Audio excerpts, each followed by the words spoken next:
Friends, welcome back to my YouTube channel. कैसे हैं आप सभी? आई होप आप सभी अच्छे होंगे। तो फ्रेंड्स, आज हम बात करेंगे अप्सरा मॉम के बारे में।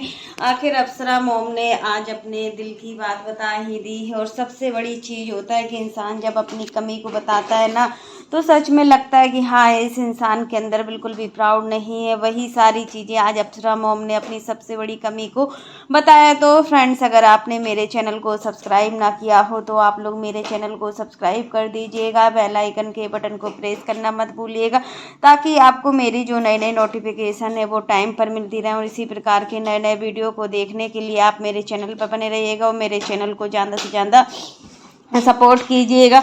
तो फ्रेंड्स, अब बात करते हैं अप्सरा मॉम पर। आज अप्सरा मॉम बहुत ही ज़्यादा दुखी है कि सब लोग मेरे परिवार के बारे में इतना गंदा गंदा बोल रहे हैं, मेरे बच्चों के बारे में इतना गंदा बोल रहे हैं। काफ़ी लोग तो ये कमेंट कर रहे हैं कि बेटी के यहाँ चली गई और बेटी के यहाँ ही बैठी हैं। अब देखते हैं कितने दिन तक बेटी के यहाँ रहेंगी और इनको कोई भी काम नहीं है।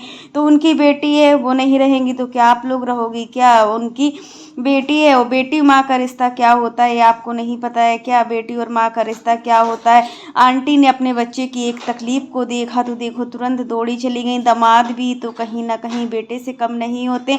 जितना अगर हम बेटा समझे ना दामाद को ना, तो रिश्ता बहुत ही अच्छे से चलता है। और सच में आज यही चीज़ दिख रही कि आंटी ये पूजा देखो, जाना कहीं था आंटी को, चली कहीं गई। ये होती है अपने बच्चों की ममता। और जब हमें अपने बच्चों से लगाव होता है ना, तो हम देश विदेश कहीं भी हो जल्दी से जल्दी हम अपने बच्चों के पास पहुंचते हैं। वही बच्चों का हाल होता है। माँ बाप बच्चों को अपना कितना अच्छा सब चीज़ समझते हैं, बट आजकल के बच्चे ये सारी चीज़ें नहीं समझते। उनको अपनी मौज मस्ती से मतलब रहता है और किसी चीज़ से मतलब नहीं होता है। उनको बस यही लगता है कि हमारे माँ बाप जैसे हैं जहाँ भी हैं बने रहें, बट हमें अपने घूमने फिरने से ही फुर्सत नहीं है। देखो, ये बात बिल्कुल सही होती है। माँ बाप कितने भी मतलब परेशान हो, वो अपनी परेशानी कभी बच्चों को नहीं बताते हैं, लेकिन बच्चे हैं तो बच्चे तो समझते भी नहीं है। और सच में इनके बेटे इनको बिल्कुल भी नहीं समझते। एक बेटी ही है जो बहुत अच्छे संस्कार हैं। सच में पूजा के संस्कार को देख कर लगता है कि आंटी जी ने पूजा को बहुत अच्छे संस्कार दिए, तभी तो पूजा आज कितना केयरिंग करती है अपनी माँ की। और जब आज वो केयरिंग कर रही है ना, तो कल के दिन इनके बच्चे भी केयरिंग करेंगे। वो ससुराल एवं मायका दोनों बच्चों को लेकर चलती है। तो फ्रेंड्स, अब बात करते हैं कि अप्सरा मॉम की सबसे बड़ी कमी क्या है। अप्सरा मॉम हर चीज़ में सर्वगुण संपन्न है, लेकिन अप्सरा मॉम को कार चलाना नहीं आती। वही सब चीज़ें अप्सरा मॉम आज वीडियो में बोल रही थी कि हमें कार चलाना नहीं आती और हम चाहते हैं कि हम खुद अपने आप में सेल्फ डिपेंडेंट हो जाएं। क्योंकि देखिए, हम जब सेल्फ डिपेंडेंट हो जाएंगे ना, तो हमें किसी से बोलना भी नहीं पड़ेगा कि हमें कार चलाना नहीं आती। तो अच्छी बात है अप्सरा मॉम, आप कार चलाना सीखिए और जल्दी से जल्दी आप कार चलाना सीख जाएंगी तो आप भी मतलब कहीं भी जाना है रात को या कहीं भी जाना है तो आप जा तो सकती हो। किसी पर सेल्फ डिपेंडेंट, अपने ऊपर सेल्फ डिपेंड रहेंगी, किसी पर डिपेंडेंट तो नहीं रहेंगी। ये बात बहुत ही अच्छी लगी है कि अब आप आगे बढ़ रही हो और समय के अनुसार हमें आगे बढ़ना ही चाहिए। वही अप्सरा मॉम ने बोला है कि पहले हम भी, जब हमारी नई नई शादी हुई थी, हम भी नई नवेली दुल्हन की तरह रहते थे, घूंघट के अंदर रहते थे। जैसे आज आप लोग रह रहे हो ना, वैसे हम भी रहते थे। बट समय बहुत बड़ी चीज़ होती है। हमने कितना मतलब एक एक चॉकलेट देने के लिए, हमारे अपने बच्चों को एक एक चॉकलेट देने के लिए हमारे पास पैसा नहीं होता था। और आज भगवान की कृपा से इतना सब कुछ है कि आज हम 10 लोगों को चॉकलेट खिला दें, 10 लोगों को खाना खिला दें। बहुत आज हमने बहुत कुछ किया है अपने और अपने पति की मेहनत से। हम लोगों ने आज जो भी बनाया है ना, सच में बहुत मेहनत की है, तब आज हम लाइफ के इस पड़ाव पर पहुँचे। और सच में अप्सरा मॉम की ये बात हमें दिल छू गई है कि मतलब हाँ, जब हम मेहनत करते हैं, बस आप लोग मेहनत करते रहिए। यही बोला है कि आप लोग मेहनत कीजिए, कर्म का ना सोचिए कि कर्म करते रहिए, फल का मत सोचिए। फल भगवान देंगे, आपकी मेहनत भगवान देखेंगे कि आपने कितनी क्या मेहनत की है। आप किसी भी फील्ड में, ये नहीं कि आप वीडियो बनाना ही मतलब आपका काम है, आप जॉब भी करते हो उसमें मेहनत कीजिए, आप पढ़ाई करते हो उसमें मेहनत कीजिए, आप किसी भी फील्ड में हो आप बस मेहनत कीजिए। सफलता की बिल्कुल भी वो नहीं कीजिए कि हमें सफल होंगे या नहीं होंगे। देखो, कर्म करते रहिए, फल भगवान के ऊपर है, जैसा भगवान चाहेंगे वैसा ही होता है। तो फ्रेंड्स, यही चीज़ है कि अब आखिरी जो इनकी कमी थी ना वो भी ये पूरा करने वाली हैं। ये मतलब गाड़ी चलाना सीख जाएंगी तो कभी भी कहीं भी जा सकती है, थोड़ी दूर में भी जा सकती है, अपने साथ अपने मतलब रंजना को भी लेकर जा सकती हैं, मनीषा को भी लेकर जा सकती है। अभी रंजना और मनीषा कार नहीं चला पाती है, पूजा शायद चला लेती है, पूजा को हमने शायद देखा है। तो फ्रेंड्स आज के लिए बस इतना ही। कैसा लगा आपको मेरा वीडियो पसंद आए तो लाइक कर देना, और अगर आप चैनल पर न्यू हो तो चैनल को सब्सक्राइब करना ना भूलना। फिर मिलते हैं नेक्स्ट वीडियो में।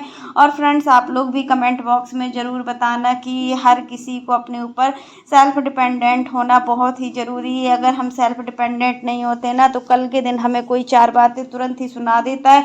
और देखिए आजकल तो नई नई शादियां हो रही हैं तो कितने केस भी सुनाई दे रहे हैं। अभी अंशु की ननद के साथ भी कितना कुछ हुआ है, और अंशु की ननद ही छोड़िए और भी ऐसे लोग हैं जिनके साथ दिन पे दिन रोज कितना कुछ होता है। दहेज के लिए होता है, कभी मतलब किसी चीज़ के लिए होता है। माँ बाप को बहुत ही सोच समझ कर अपनी बेटी की शादी करना चाहिए, और अपनी बेटी की शादी ऐसे घर में करना चाहिए जहाँ पर पहले से बेटी हो। अगर जिस घर में बेटियां नहीं होती हैं ना तो उस घर के जो सास ससुर होते हैं ना वो बहू की कदर नहीं करते हैं। बिल्कुल रियल फैक्ट होता है। बहू कितना भी कुछ कर ले वहाँ मतलब हो ही नहीं सकती उसकी केयर, क्योंकि उसके घर में खुद की बेटियां नहीं है। जब खुद की बेटियों पर बीतती है ना तब दूसरी की बेटियों का दुख दर्द पता हो चलता है। और जिस घर में बेटियां नहीं है तो उसको क्या पता चलेगा कि बहू का दर्द क्या होता है। जब बहू रोती है ना तो घर की मतलब एकदम से रौनक ही चली जाती है।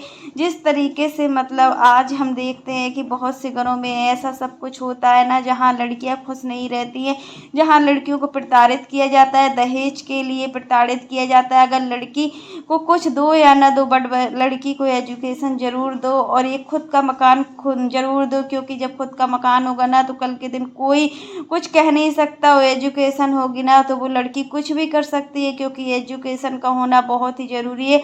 वो आजकल माँ बाप ज़्यादातर यही गलतियाँ करते हैं कि लड़की को शिक्षित नहीं करते हैं। लड़की शिक्षित नहीं होती है तो सोचो लड़की को कितना कुछ सहना होता है। हर घर की कहानी होती है। यहाँ पर आंटी जी बेंगलोर पहुँच चुकी हैं, बहुत खुश लग रही हैं बेटी के यहाँ आने से। बेटी के यहाँ खूब अचार रखवा रही हैं, तरह तरह के अचार बदल बदल के अचार रखे जा रहे हैं। मतलब एक होता है अचार, यहाँ तो चटनी वाला अचार अलग, मीठा अचार अलग, नमकीन अचार अलग, भरमा अचार अलग, सब तरीके के अचार रखे जा रहे हैं। क्योंकि देखिए जब अचार होता है ना तो खाना का स्वाद और बढ़ जाता है। वो अचार की सहायता से हम खाना बहुत अच्छी तरीके से खा लेते हैं। तो यही चीज़ है कि देखो माँ बेटी की जो बॉन्डिंग है उसमें कोई नज़र न लगाए, क्योंकि माँ बेटी का रिश्ता जो होता है ना वो हर कोई नहीं समझ सकता। और यहाँ पर माँ बेटी का रिश्ता बहुत ही अच्छा है। माँ बेटी की जो बॉन्डिंग है बहुत ही अच्छी दिखती है, और हर माँ बेटी में ऐसी बॉन्डिंग होती है। माँ बेटी में बॉन्डिंग नहीं होगी तो क्या सास बहू में होगी। सास बहू तो एक दूसरे के लिए कितना भी कर लें, बट बहू कभी सास की नहीं हो सकती, वो सास कभी बहू की नहीं हो सकती, क्योंकि ऐसा रीत ही बनाई हुई है, ऐसी रिवाज ही है कि मतलब हर घर की वही कहानी है। किसी घर में थोड़ा होता है तो किसी घर में ज़्यादा होता है, लेकिन हर घर में यही होता है। बहू को बहू के नज़रिए से देखा जाता है और बेटी को बेटी के नज़रिए से देखा जाता है। अगर बहू देखो, बेटी अगर खाना नहीं खाती है ना तो माँ बाप को कितनी तकलीफ होती है, और वही बहू अगर खाना नहीं खाती है तो सास ससुर को कोई भी तकलीफ नहीं होती है, चाहे वो खाना खाए या ना खाए। तो वही सारी चीज़ें हर घर में होता है। तो यहाँ पर आंटी जी को बहुत उल्टा सीधा बोला जा रहा है। बेंगलोर जाने के बाद तो और गलत सलत बोला जा रहा है, इतना कुछ बोला जा रहा है ना कि कुछ बोल नहीं सकते। तो फ्रेंड्स आज के लिए बस इतना ही। कैसा लगा आपको मेरा वीडियो पसंद आए तो लाइक कर देना, और अगर आप चैनल पर न्यू हो तो चैनल को सब्सक्राइब करना ना भूलना। फिर मिलते हैं नेक्स्ट वीडियो में, और इसी प्रकार की नई नई वीडियो को देखने के लिए आप मेरे चैनल पर बने रहिएगा और मेरे चैनल को ज़्यादा से ज़्यादा सपोर्ट कीजिएगा। तब तक के लिए bye, take care all of you. फिर मिलते हैं नेक्स्ट वीडियो में।